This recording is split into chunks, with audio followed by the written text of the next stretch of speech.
Hi everyone, today we're going to be making these. These are the ultimate cookies and cream chocolate chip filled cookies. They are absolutely enormous. Look at that, the size of your hand. They're filled with cookies and cream cookies, they're filled with chocolate chips, and they've got a cookie and cream cookie on the top. So let's see how I made them. First of all, I put 6 ounces of marge, 7 ounces of self-raising flour and 2 ounces of sugar in a bowl and just started mixing it together. You want to mix it until it starts to combine, but it won't fully mix because it's still not got the wet ingredients in yet. And before it gets too mixed in, you want to add in your cookies and cream cookies and your chocolate chips. So these are just a normal packet of cookies and cream cookies that I got from Asda. They're essentially an Asda version of Oreos. And I just chopped those up roughly into pieces. There's no real size to these, it's just however big you want them. And then I just dumped those into the bowl. Following that, I then got some of this cheap Asda chocolate. This is the cheapest chocolate that they do. Chopped that up into pieces and popped that into the bowl too. And then all it is a case of mixing this around just to get them all incorporated. It's not going to mix fully because, like I say, we're about to add in our wet ingredients. So into this bowl I added 2 tablespoons of golden syrup. That just gives a little bit of extra sweetness and a little bit of extra stickiness. And then I added in a little drop of milk. Now you can always add in a little bit more milk if you find that your mixture is a bit dry, which is what I had to do, but it's better to add in a bit at a time.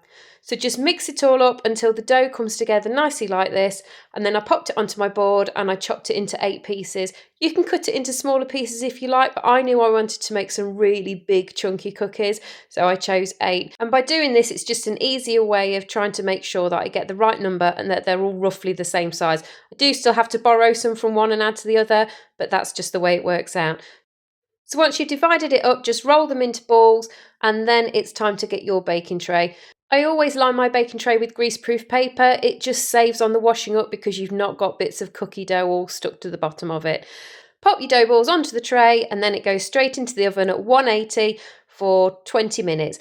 And this is how they looked when they came out. Now you can leave them like this, but I wanted to do a little bit extra. So I decided that I was going to put some crumbs around the outside. So I just got another packet of those cookies and creams from Asda and I crushed them up. This is one of my favourite methods to use. I hate using a bag because it always splits. And you just want them to get into that nice fine sand-like texture.